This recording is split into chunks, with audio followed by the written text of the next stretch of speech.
I'm sorry, boy. You just ain't cutting it no more. You made the fans proud for a while. But it's time to let go.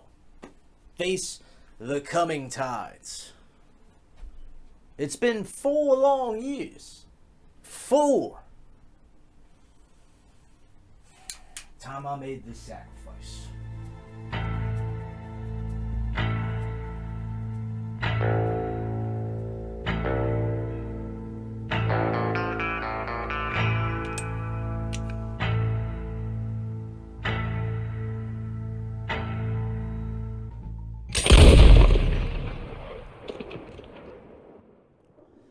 Released in October 2018, Red Dead Redemption 2 no sooner became one of the most thought-provoking and captivating experiences in the video game industry, adding weight to the Red Dead franchise and renewing Rockstar's long hold on the gaming arena. Red Dead Redemption 2 cemented itself at the forefront of rich and natural gaming experiences, allowing players to venture off into the lawless territories of the Midwest and well beyond. From fishing to camping, it all came alive to invoke a narrative unlike anything before it. Yet, despite its immense acclaim and long-standing appeal, with the concurrent Steam player count sitting at about 24,000 as of filming this video, Red Dead Redemption 2 never did get that same post-launch treatment gifted its predecessors, and many like it. On the contrary, players were given an online portion that, while had its ups at times in the beginning, inevitably spat in the face of fans in its finalized delivery. Over the course of its 4 years in players' hands, RDR2 has a mere total of 8 major content updates, made visual in comparison to GTA by the likes of Darkspace, arguably among the best Rockstar content creators on the platform. These content updates exist solely for the purposes of Red Dead Online, highlighting Rockstar's newfound greed in the plainest of details. Both GTA 5 and RDR2 were robbed of their potential, of their single-player narrative staying power, all for the pleasure of Take-Two Interactive shareholders. I won't get into the nitty-gritty of how Rockstar has changed for the worst in its old age, as the aforementioned Darkspace and Dark Viper EU, among a plethora of others, have already done so. What I aim to provide in this video, however, is the underlying potential of what Rockstar missed with its post-launch content of Red Dead Redemption 2. A story DLC akin to the Undead nightmare that came before it. Now, what could an RDR2 single-player DLC even look like in regards to its supernatural, zombie-infested offshoot?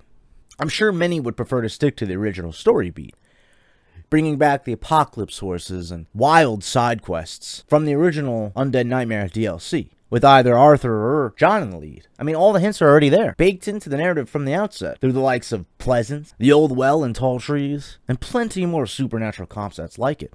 But I feel going that route doesn't allow much in the way of ample evolutions on combat and the story itself.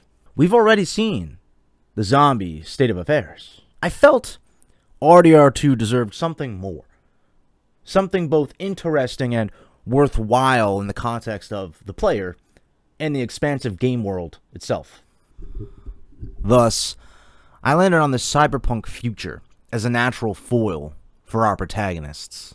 A Westworld-like DLC that puts a natural spin on the Undead Nightmare premise through the utilization of killer robots, cordon-off spaces that can act as varied theme parks, and a wide array of both old and new guns, and potentially even vehicles for players to use at their heart's content.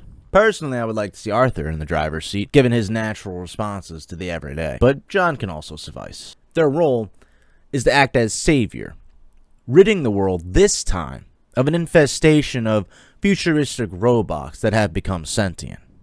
As mentioned previously, much like Westworld itself, different areas in the RDR2 map can be theme park sections like Shogun World, Raj World, or even War World, but obviously different in the context of this game.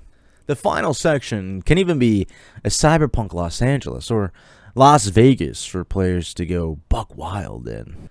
It sounds like somewhat of a massive undertaking, but I don't feel it as much. Rockstar could simply reuse assets from GTA 5 and 4, blending concepts while delivering a better cyberpunk experience than CDPR and a mere DLC. The groundwork is already present, given the story of Marco Dragic. The character is based upon Nikola Tesla, offering us players a glimpse into the mind of a mad inventor whose robotic creation may well have killed Dragic in the end. Add this already existing thread to the real-world Westworld show, which took inspiration from the original Red Dead Redemption, and fans end up getting a nice full circle of well-thought-out and perfectly implemented additive story content. Picture yourself playing Red Dead Redemption 2, wielding a P90 submachine gun as you charge through the West on a rampage, killing robots in your wake, on your way to the westernmost edge of the map, where a Forge-like counterpart exists, controlling the cybernetic population. It's an interesting concept, one that is fueled most prominently by my dual love for the TV and video game series. Unfortunately, Rockstar would never go out of its way to deliver such an expansive and expensive piece of content to fans, when it can merely add a few low-effort horse cosmetics and some unfun missions to the online portion of the game, feeling just as satisfied.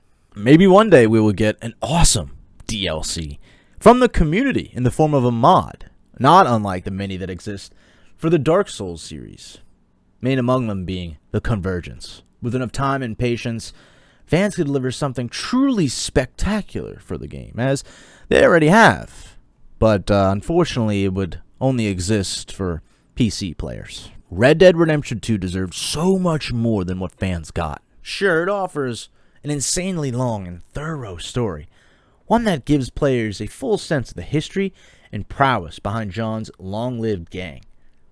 But it inevitably falls short after that narrative culminates. There's nothing much left to do, aside from 100% completion and Red Dead Online, which has a host of issues of its own to contend with.